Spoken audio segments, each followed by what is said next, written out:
मेरा देश मेरा ये वतन, शांति का उन्नति का प्यार का।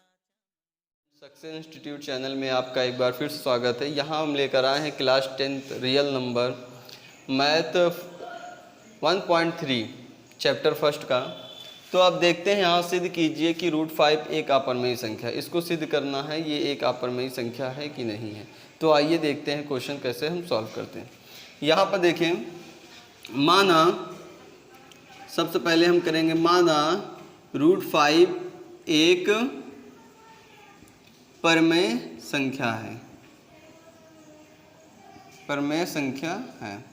यानी कहने का मतलब यह है कि यहाँ पर जो √5 है इसको बता रहा है कि एक परमेय संख्या है, तो हम इसका जस्ट अपोजिट लेंगे। यहाँ एक अपरमेय संख्या कह रहा है तो हम उसका उल्टा लेंगे।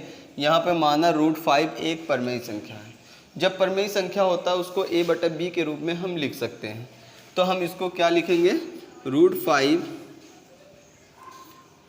a/b, a/b के रूप में हम इसे लिख सकते हैं। अब यहाँ पर हम लिख सकते हैं जहाँ b is not equal 0, b 0 नहीं होगा। क्या b 0 नहीं होगा। अब हम क्या करेंगे, इसको हम समीकरण फर्स्ट मान लेते हैं और समीकरण फर्स्ट को दोनों पक्षों में वर्ग कर देना है। दोनों पक्षों में समीकरण 1 का वर्ग करने पर। तो अब इसका हम वर्ग करेंगे तो ये देखिए √5 का होल स्क्वायर इक्वल यहाँ पर a/b का होल स्क्वायर। तो जैसे स्क्वायर करेंगे यहाँ पर 5 जो है 5 निकल के आ जाएगा, रूट कैंसिल हो जाता है। यहाँ पर a का a स्क्वायर हो जाएगा, यहाँ पर b स्क्वायर। इसको हम लेकर आएंगे यहाँ पर और 5 को इसके साइड पर लेकर आते हैं, इसके दर पर।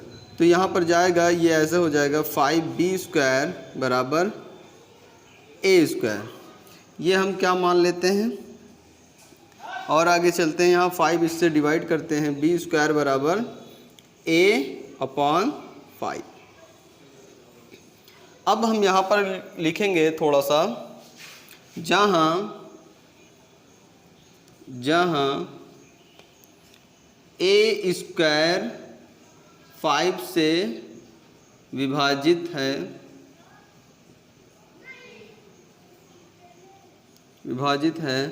तो a भी 5 से विभाजित होगा, 5 से विभाजित होगा परिमेय से। यानी मतलब जैसे कि a बराबर जो है हम 5 मान लेते हैं, तो जैसे यहाँ पर 5 लिए तो 5 का स्क्वायर करेंगे तो 25 आएगा। अब 25 को हम 5 से डिवाइड करेंगे तो भी 5 आएगा। फिर अब हम यहाँ पर इसका स्क्वायर, जैसे यहाँ पर स्क्वायर हटा दें, फिर a बराबर केवल 5 ही रखें, तो वो 5 से ही डिवाइड हो जा रहा है कि नहीं हो जा रहा है। उसका स्क्वायर भी डिवाइड हो जाएगा और विदाउट स्क्वायर भी क्या हो जाएगा, डिवाइड हो जाएगा। वही कह रहा है वो परिमेय से है। हम कह सकते हैं a जो है 5 से विभाजित है तो a भी 5 से विभाजित होगा उसका। अब हम क्या करते हैं, अब यहाँ पर ये हम समीकरण जो है इसको सेकेंड मान लेते हैं। यहाँ लिखेंगे माना a बराबर 3k। के जो है यहाँ पर एक पूर्णांक है, यहाँ पर लिख सकते हैं जहाँ k एक पूर्णांक है। क्या है, पूर्णांक है। तब समीकरण 2 में a का मान रखने पर, समीकरण 2 में यानी इसमें a का मान रखना है। तो यहाँ पर हम देख सकते हैं क्या है समीकरण 2, b² इज इक्वल क्या है ए का मान एक, ए यहाँ पर क्या है, ए स्क्वायर है, तो यहाँ पर क्या लिखेंगे, ए के इधर पे 3k अपॉन, यहाँ नीचे कितना है, सॉरी यहाँ पर 3k नहीं होगा क्योंकि यहाँ पर हमारे क्वेश्चन में 5 दिया है, तो हम यहाँ पर 5 मानेंगे। तो यहाँ पर 3 होता तो 3k मानते, 2 होता तो 2k मानते, तो यहाँ पर गलत हो गया, इसको देख लेना। यहाँ पर क्या होगा 5k, और यहाँ अपॉन में कितना है 5 है। तो यहाँ पर a का स्क्वायर है तो इनका स्क्वायर करना पड़ेगा, a स्क्वायर कर दिए, यहाँ हो जाएगा b स्क्वायर बराबर 5 पचम 25, k स्क्वायर अपॉन 5, 5 से काट दीजिए 5 आएगा, b स्क्वायर बराबर आएगा 5k स्क्वायर। अब 5 कहाँ आएगा, हाँ देखिए, अब जो ये 5 है यहाँ पर बटे में आएगा अपॉन में, तो ये हो जाएगा b square upon 5 equal k square. अब यहाँ पर भी सेम वैसे ही लिखना है, जहाँ पर यहाँ पर लिखे थे a स्क्वायर अपॉन 5 था, यहाँ b स्क्वायर अपॉन 5, तो बिल्कुल यहाँ जहाँ a है वहाँ पर b रखना है, बाकी सारे शब्द यही लिखना है। तो आइए देखते हैं यहाँ पर। अब हम लिख सकते हैं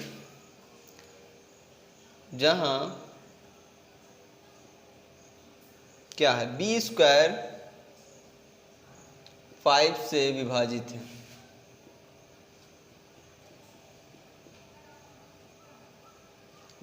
है, तो b भी 5 से विभाजित होगा।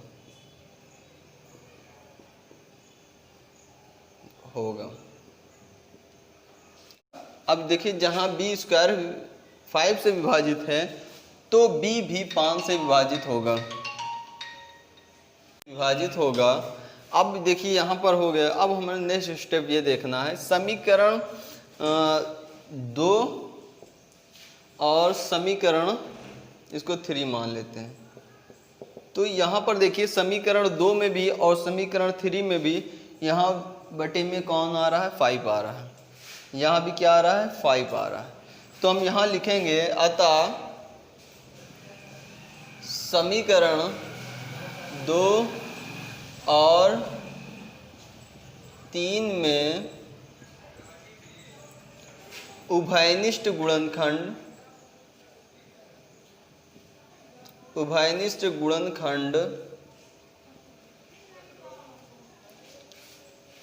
1 के अतिरिक्त 5 आ रहा है, यानी 1 के अतिरिक्त क्या आ रहा है, 5 है। तो यानी यहाँ पर देखिए इन दोनों में, इनके में गुणनखंड में 1 ही होगा, क्योंकि 1 यहाँ पे मल्टीप्लाई करा सकते हैं, वहाँ यहाँ भी करा सकते हैं।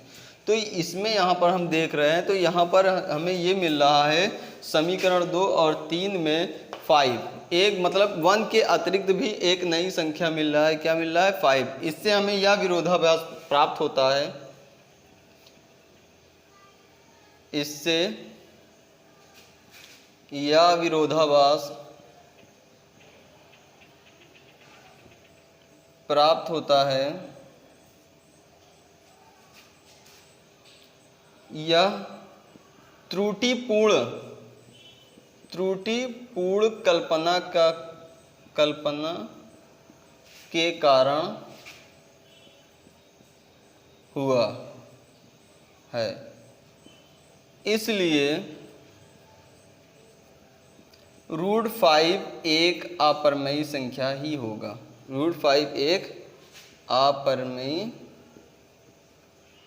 संख्या होगा। यानी यहाँ पर हम एक बार फिर समझ लेते हैं कैसे इसको सॉल्व करना है। देखिए यहाँ है, सिद्ध कीजिए कि √5 एक अपरिमेय संख्या है, मतलब उसको बताना है कि एक अपरिमेय संख्या है। तो जो यहाँ पर अपरिमेय संख्या है ये तो हम पहले से ही जानते हैं, √5 एक अपरिमेय संख्या होता है, बट यहाँ पर हमसे पूछ लिया इसको डिफाइन कीजिए कि ये अपरिमेय संख्या होता है कि नहीं होता। तो हम इसको कैसे करेंगे, जो अपरिमेय संख्या जस्ट इसका उल्टा मानेंगे हम पहले। तो माना √5 एक परिमेय संख्या है, तो √5 परिमेय संख्या को हम a/b के रूप में लिख सकते हैं। तो √5 a/b, जहाँ b is not equal to 0, क्योंकि b 0 नहीं हो सकता, परिमेय संख्या में अपॉन में 0 नहीं हो सकता। तो दोनों पक्षों में समीकरण 1 का वर्ग करने पर, यानी इन दोनों का जो है वर्ग करेंगे, इसका वर्ग करेंगे स्क्वायर, इसको करेंगे ए स्क्वायर ए अपॉन बी का होल स्क्वायर। जब 5 इस √5 का स्क्वायर करेंगे तो ये रूट हार्ट कैंसिल हो जाएगा, यहाँ ए स्क्वायर अपॉन बी स्क्वायर। तो यहाँ पर ये b इसको यहाँ पे मल्टीप्लाई करा देंगे, 5b स्क्वायर बराबर ए स्क्वायर हो जाएगा। यहाँ पर 5 कहाँ चला जाएगा डिवाइड में, तो b स्क्वायर बराबर ए स्क्वायर अपॉन 5। तो यहाँ पर हम यहाँ पर एक बात ये लिखेंगे, जहाँ ए स्क्वायर 5 से विभाजित है, यानी जो ए स्क्वायर है वो किससे विभाजित हो रहा है 5 से, तो b ए स्क्वायर जो 5 से विभाजित है तो ए भी 5 से विभाजित होगा, यहाँ पर लिख दिए। तो अब नेक्स्ट स्टेप मेरा क्या है, यहाँ नेक्स्ट स्टेप है माना a बराबर 5 के, जहाँ के एक पूर्णांक मान लेते हैं। तब हम समीकरण 2 में a का मान रखते हैं, यानी a बराबर 5 के जो है वो हम इस समीकरण 2 में यहाँ पर लिखेंगे, और a के ऊपर स्क्वायर है तो यहाँ पर क्या होगा स्क्वायर होगा। तो b स्क्वायर बराबर 5 के स्क्वायर अपॉन 5, b स्क्वायर बराबर 5 का स्क्वायर करेंगे 25 हो जाएगा, के स्क्वायर अपॉन 5 इससे कैंसिल हो जाएगा, यहाँ 5 बचेगा, यहाँ क्या हो जाएगा के स्क्वायर।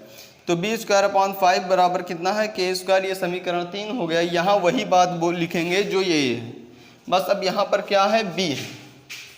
तो हम यहाँ पर देखेंगे जहाँ b स्क्वायर 5 से विभाजित है तो b भी 5 से विभाजित होगा, हम समझाए थे कैसे। अतः समीकरण 2 और 3 में उभयनिष्ठ गुणनखंड 1 के अतिरिक्त, यानी 1 के अतिरिक्त एक नया गुणनखंड है, क्या है 5। तो इससे हमें यह विरोधाभास प्राप्त हो रहा है कि यह त्रुटिपूर्ण कल्पना के कारण, त्रुटिपूर्ण कल्पना क्या है, जैसे यहाँ एक अपरिमेय संख्या हमने माना यहाँ पर, तो ये अपरिमेय संख्या पहले से दिया है तो हम इसको क्या मान लिए हैं यहाँ पर परमेय संख्या, इसलिए त्रुटिपूर्ण कल्पना के कारण ऐसा हुआ। तो इसलिए हम कह सकते हैं कि √5 एक अपरिमेय संख्या होगा। अब नेक्स्ट क्वेश्चन हम बात करेंगे नेक्स्ट वीडियो में। तो आज के लिए इतना ही। जैसा भी वीडियो लगा प्लीज़ लाइक कीजिए, सब्सक्राइब कीजिए और अपने दोस्तों को बताइए। आज के लिए धन्यवाद।